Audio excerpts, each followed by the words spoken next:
Cilt baxımını yeyirəm videolarını görmüsünüz. Bax, indi ona bənzər bir salat düzəldək. Bu stəkandan bir çoxunuzun evində var böyük ehtimal. Bir stəkan yaşıl mərcimək.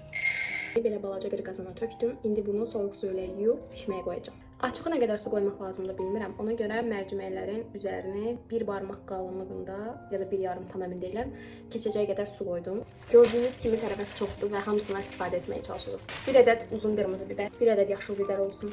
Böyük bir pomidor. Birdən çox olar deyə hələ ki birini yuyacağam, amma gördüm az oldu, əlavə eləyərəm. Və bir dənə də ton balığı təbii ki. Mən zeytun yağı çox sevmirəm. Ona görə ton balığı zaten yağlı bir şeydir. Ona görə ton balığının yağı məncə yetər qədər bəsdir. Və əlavə olaraq limon suyu əlavə edəcəm hamısı hazır olandan sonra. Günəş işığı da çox qəşəngdir bu arada. 2 dənə balaca xiyar. Götürdüm tərəvəzi yerinə aparaq.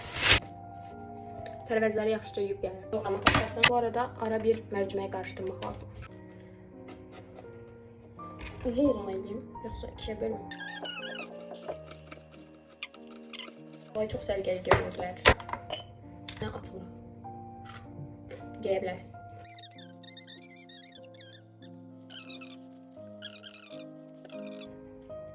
Bu qablar bizdə.